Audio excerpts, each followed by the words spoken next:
So BTS got your girl over here working. I'm cranking out videos like a crackhead, like I'm like a pusher. I'm over here cranking out videos like it's Breaking Bad, BTS edition.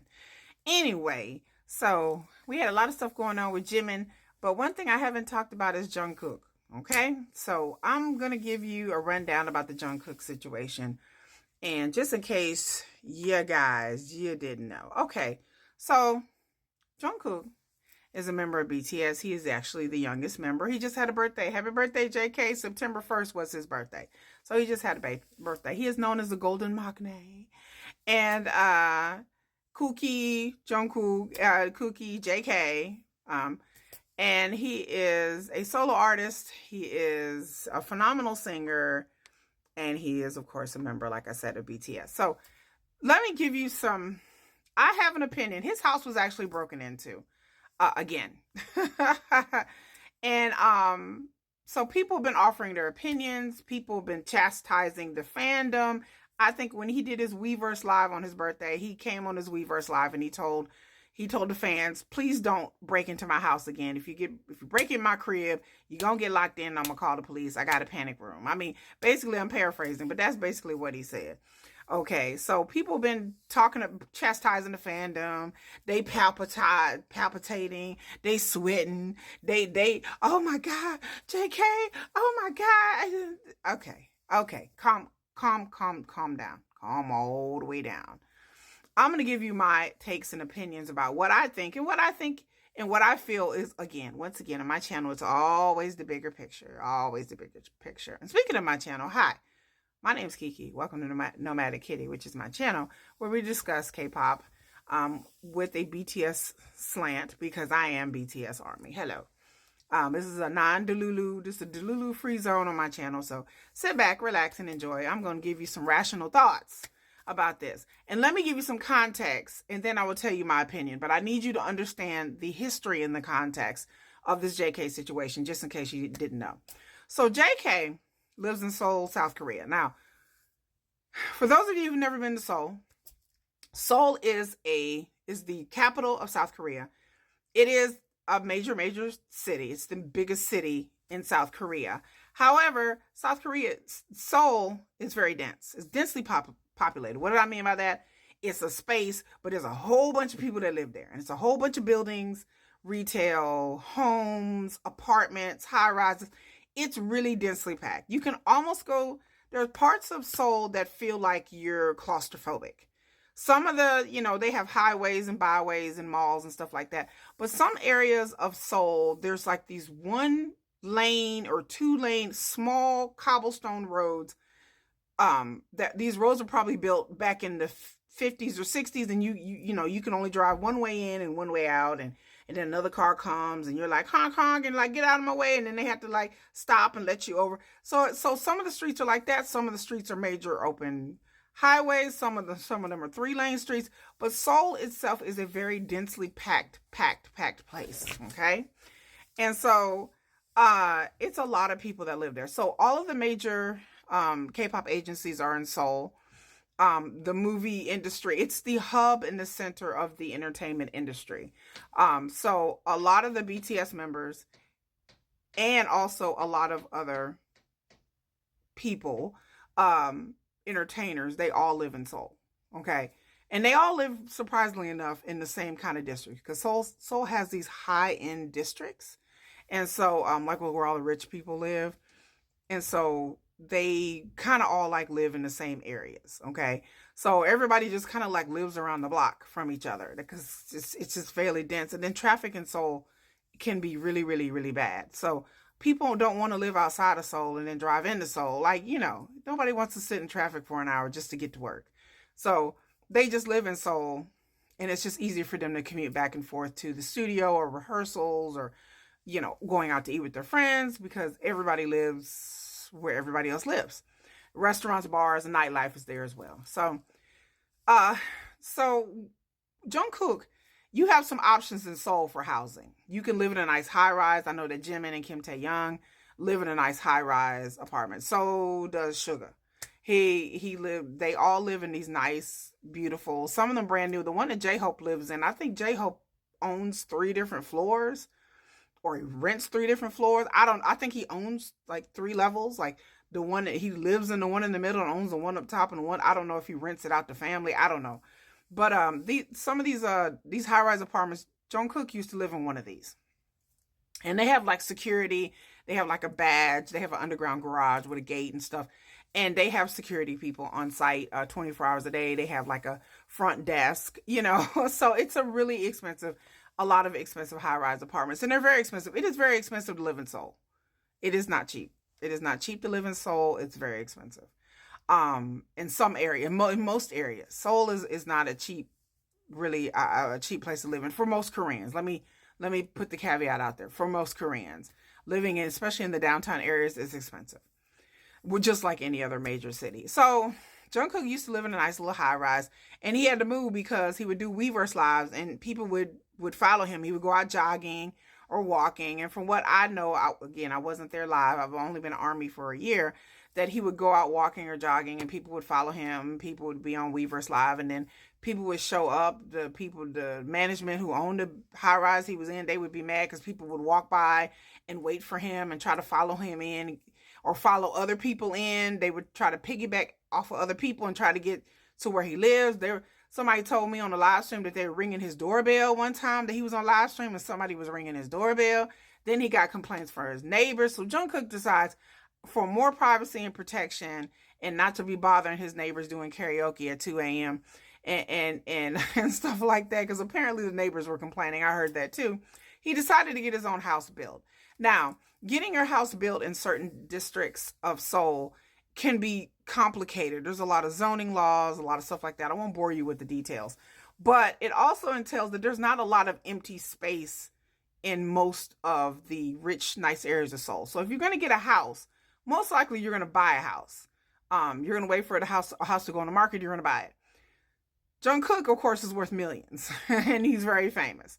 So instead of him waiting for a house to be built, Jungkook decided to get his own house built from the ground up, and I'm assuming in the way that he wants it. So he got a house built. So while he was in the military, this property was being built. People, it wasn't a secret. It got out where he was having his house built. And I think like around last year, it was finally finished. I think around June or last year, it was finally finished. But of course, he was still in the military, but he would come home on the weekends and stuff like that. But people would still be driving up and down the street. Matter of fact, what I heard is that the neighbors who live across the street from Jungkook would complain because, again, the street that Jungkook lives on, if I didn't reiterate that, is like this really small 1-lane street. His house literally looks like a Cybertruck. So it's the biggest house, very nice. The back of his house faces a hill, and there's like a park or a nature reserve on the other side with the big fence. So he has an underground parking garage. Again, none of this is not secrets. This is stuff that you can look up. I'm not breaking any laws or breaking any news. These are things you can actually look up yourself. But people walk up and down, like his house is right here, and there's a gate, and you can just literally like walk up and down the sidewalk right next to his home. So when his house was finished, people were like armies, super fans, sasangs, whatever you want to call them, crazy people, was literally sitting outside his house, and they were walking up, and people were walking by taking pictures and whatever. It's kind of like turned into a tourist attraction while he was in the military. So Jungkook and Big Hit released statements telling people do not camp out in front of his house. They were to the point where, yes, honey, these chicks was camping outside of his home. It was a whole mess. So they would release statements. Police would show up. They would tell the ladies, you got to go.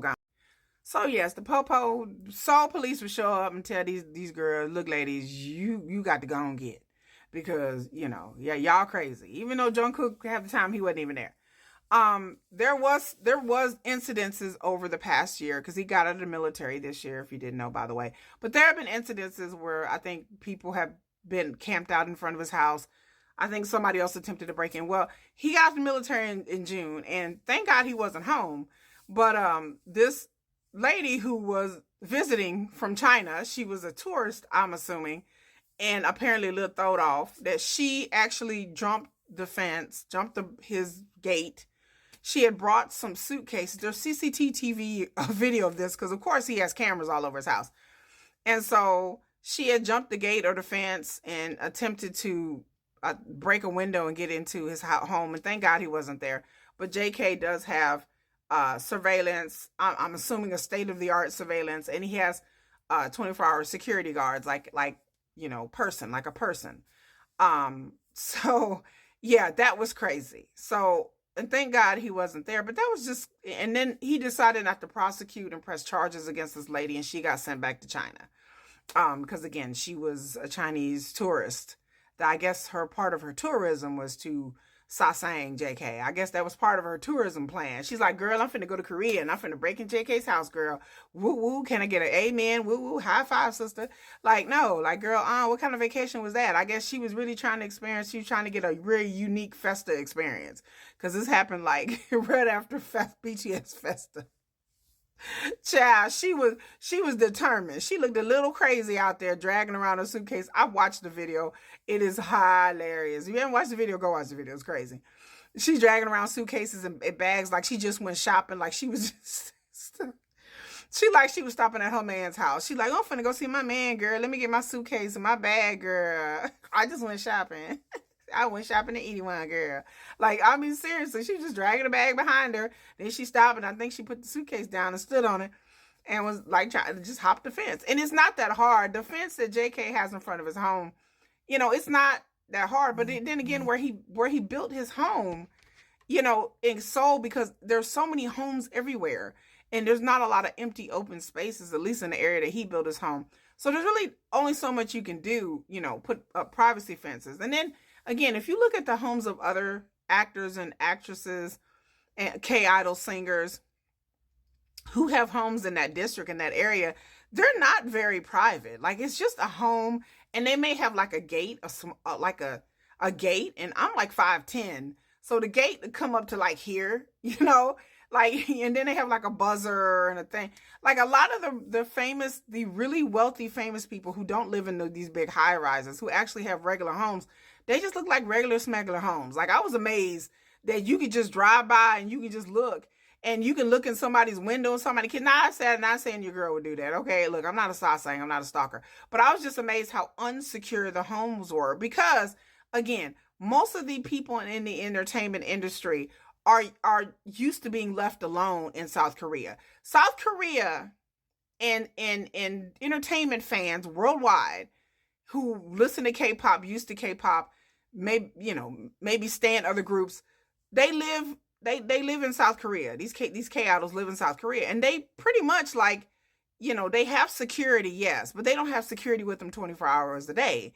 So with BTS, I just, it's a different thing. So yes, I understand that people are doing illegal things. Sasaengs, nobody should be breaking into anybody's property. That's illegal. You will go to jail, and you should go to jail. However, I believe that, and again, I'm not trying to blame JK for what happened, but the idea that people are like, oh, these fans are crazy, da-da-da-da. Let me take you back. I am from old school days. I'm from the days where, I'm just going to give you an example. There's many different singers. I'm from the old school days where Michael Jackson was so popular that he would shut down whole airports. He would just shut down the airport. I'm used to where Michael Jackson, I've said it before, would walk on stage and just stand there, and fans would cry and pass out. Those are the stars I'm used to. I'm used to seeing Prince concerts where women would take off their bras and panties and bum rush. I mean, these women would literally rush the stage, and security had to yank women and throw women back and escort women out throughout the whole concert. Those are the days that I'm used to. Y'all K-pop fans, especially the younger ones, y'all not used to nothing like that. Yes, we've had Beyonce, we've had Taylor Swift, we've had stars like that, but there's never been anything I've seen lately to go back and experience the time that I lived in the heyday of rock and roll. I lived in the heyday where Madonna, Prince, Michael Jackson ruled the day. When those were the big three back in the day. And for Madonna, she couldn't go nowhere. She couldn't go to a club. She couldn't go to a grocery store without a round of security. Michael Jackson had his own security team. We're talking about Elvis and Beatle level. That's what I keep telling people that y'all are not understanding. BTS is no longer a K-pop group. If, like I said, if they come out with a new album, this new album does good. If JK in particular, because he's very popular, comes out with more solo albums and his star continues to rise, y'all, we are getting into that level. So all of y'all K-pop fans out there, and y'all like, oh my God, they can't go to the airport and they can't do this. Honey, that's the price of fame. That's the price of fame. Not y'all are used to people being K-pop famous. There's K-pop famous, and then there's westernized global famous. So again, yes, people shouldn't do this stuff, but you look, you can never underestimate the power of popularity when it comes to the entertainment industry. We've seen it over and over again. I mean, we're talking about, from James Brown, we're talking about, especially with the male singers. Now, I'm not taking anything away from the ladies, but the women singers really bring out the crazy. The men singers bring out the crazy women fans. So again, I'm used to the time. I didn't grow up with Elvis. He passed away, unfortunately, when I was a child. But I've seen the videos. Go online, tell people, I implore people, go online and look at the Beatles. Child, the Beatles almost lost their life many times. The Beatles would get out the car and they would run. These women would be chasing them. They would run. They like, go. Get in the car, because that was before they actually had security teams. They could not lead normal lives. They could not live in normal homes. They had to basically live in, like, on the outskirts of town, in like these fortresses with security gates and double gates. Like, I know Paul McCartney lives in this big estate in the countryside in England, and literally he lives on a private road. Like, that is what we're talking about. It's going to get to the point where they can't just live in high rises and have a house over here. And I know that Jungkook just bought his beautiful Cybertruck looking home, and it's a beautiful home. It's nice. On the outside, it looks beautiful. I've seen it. And didn't want to violate this man's privacy, but it's a beautiful home. But I'm like, this is not going to do. Like, what, I don't know if he's going to have to eventually sell the home and move somewhere else eventually, but he has a brand new house. And so I know he doesn't want to leave his state-of-the-art brand new home. I get it. But the other ones, it's going to come to the point in time that they are not going to be able to live in the living arrangements that they have. I don't know if they're going to have to move someplace else in Seoul. I don't know enough about Seoul, like, if there's any place for them to really move. I mean, on the outskirts, maybe they will have enough room, because again, like I said, the stars that I have seen and I grew up listening to, they had private homes on private roads with a set of security gates. Like you would drive down a private road and there'd be a guard gate and a gate. And then once you get to that, you get to another gate. And then once you get through that, you would finally drive up the driveway to the home or to the garage where the person lived. And that's just what it is. And I keep telling armies, this is your reality. This is what you guys want BTS to be popular and famous and successful. This is fame. This is it, y'all. So the conversation about what fan did this and these crazy fans and, oh my goodness, isn't this terrible, and wringing of the hands, well, y'all better get used to it, because again, this is the price of fame. No person who gets to the highest heights, they understand it. Beyonce understands this. Taylor Swift, they have security people around them all the time. They live in exclusive neighborhoods. You can't live in Itaewon in downtown and next to a cafe. JK, you can't do that no more. And I tell them, BTS armies, this is not going to stop. You're not going to stop these nutters. So yeah, so I tell army all the time, y'all better get used to it. Like, this is going to be the new normal, unfortunately. And again, I'm not saying it's right. I'm not saying that JK doesn't deserve privacy. And I understand that culturally speaking, South Korea covered their privacy a lot more than the West. But it's getting to the point where you have to do whatever the agency and the artists are going to have to do whatever they have to do to protect themselves.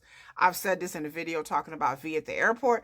I've said, which the airport thing is all a setup and contrived and fake anyway, y'all. I've said this before. I'm not breaking any news. Again, the things I be telling y'all, I really don't be breaking no news. I don't be spilling no tea, a lot of tea. I just be telling y'all just stuff that's out there. That's you can easily look up these things yourself. The whole airport being mobbed at the airport, they can go through the airport without being mobbed, y'all. Don't. That's a setup. That's an advertisement. That's a PR. That's a PR stunts, tricks, and pops. It's popping on them. I'm telling you, it's stunts and tricks and flips when they go to the airport and they're mobbed with all these fans. I'm not saying the fans are fake. The fans are real, but the media leaks where these K-pop idols are going to be, and the K-pop idol shows at the airport just happen to be looking good and fresh makeup on and dressed nice, and they're wearing their designer labels. No one goes to the airport wearing designer labels. When you go to the airport, you got sweats on, you got a hat on, you tired, you jet lagged.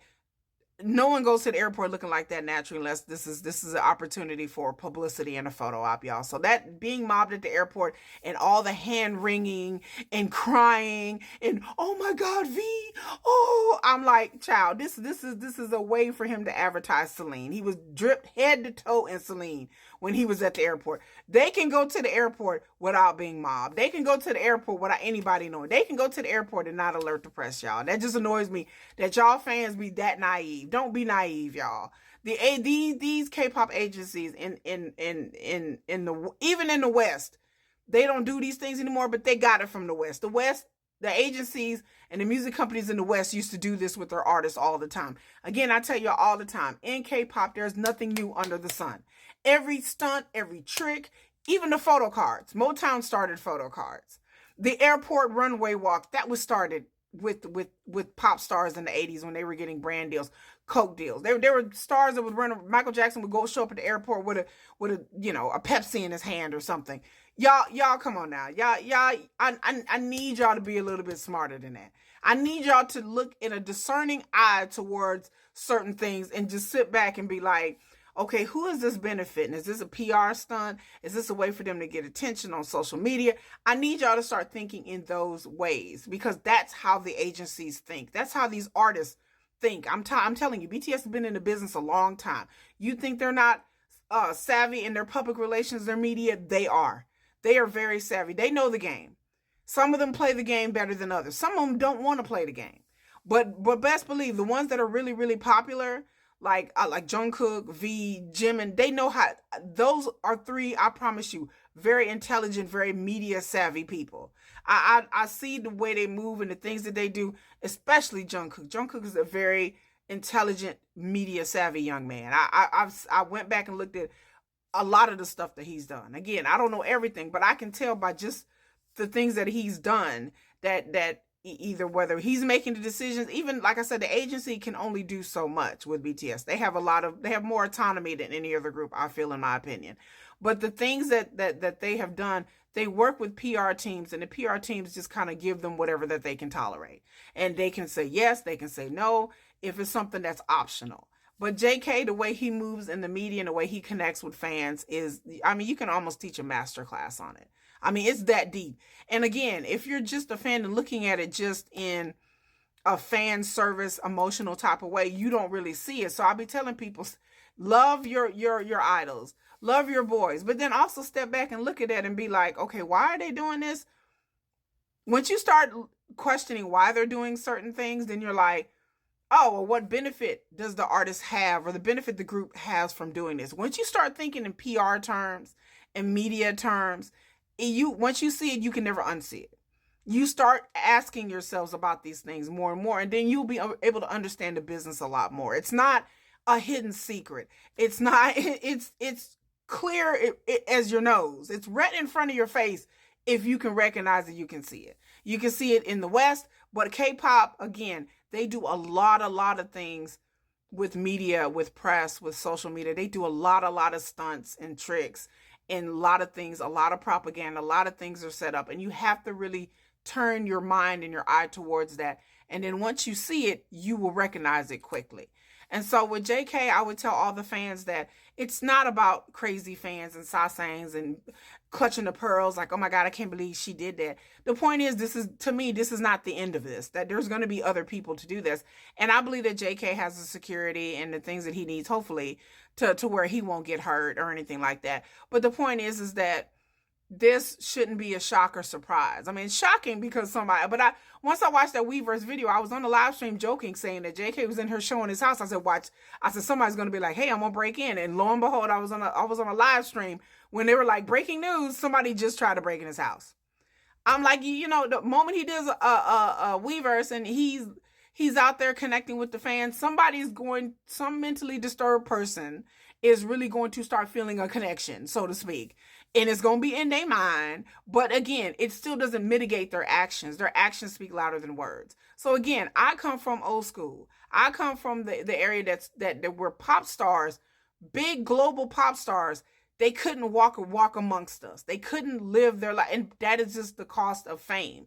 So I tell K-pop fans, BTS fans in particular, that you can't have it both ways. You can't want BTS to win Grammys and have all these Spotify numbers and be more popular and be on these commercials and do these promotions and have all the things and all the things, have all the success. BTS be on cover of magazines. BTS is in elevator music. BTS on TikTok challenges. You can't have BTS wanting to do all the things all the time, and then understand that there is a side effect. There is a cost to all of that. So BTS, the more popular that they become, the more stadiums they sell out, the more money they get, the more it increases their bag. Yes, I am all for that. But then I also know on the flip side, I'm like, okay, the more popular they become, the more they're going to attract different types of fans, and the more they're going to attract fans who are unstable. And again, you can't control that. As fans, we cannot control that. As an artist, they cannot control what somebody's going to do. All they can do is try to protect themselves and protect their security and their family and friends. Because again, it's just going to get to the point where somebody's going to go after somebody's family and friend. That's my prediction. That's what I can tell you. I feel in my heart of hearts that it's just going to get to the point where they're going to go after somebody's family. And I don't mean like to try to harm them, but they may, go up to their parents or go up to a brother and sister or, go up to them when they're at the grocery store and be like, oh my God, you're J-Hope's sister. You're J-Hope's sister. Da, da, da, da. Whoa. They may, invade somebody's privacy, one of their family members or friends. So again, these are things that stars, global stars, always have to think about. And they have to protect not only themselves, but then also their family, their friends. And then if they have children, then their kids need extra protection and anonymity. So that's just the price of fame. That is things that you have to do. Again, like I said, Beyonce cannot just go to Houston and visit some of her family and walk in a barbecue place with no security. She understands that her management team is going to have to call ahead of time. They're going to have to get a private room or clear the place out or rent the place out, bring her family in there. That's the day in the life of a global celebrity. They understand that when they go places and make moves, that, okay, they're going to either have to have a security team or they're going to have to call the place ahead of time and have the place cleared out. And that's just what you have to do. When it came from Beyonce, like I bring up the example, when she had her twins, they had to basically clear out the whole wing of the hospital. Because that's what you have to do to keep people from paparazzi from breaking in, taking pictures of her, laying in a hospital bed. Those are things that you have to do. Yeah, it's a pain in the butt, but that's the price of fame. So I tell armies, the days of BTS just being some little K-pop band or moving like a K-pop band, it is over. Whether they be in Korea or whether they be here, they need to get into the mindset that this is not like anybody else that came before us, that they're blazing a new path. So that's all I have to say, and to just keep you guys aware. Make sure you like, share, subscribe, and comment. What do you think, about this whole JK situation? But anyway, in the meantime, y'all, I'm out. I'm tired.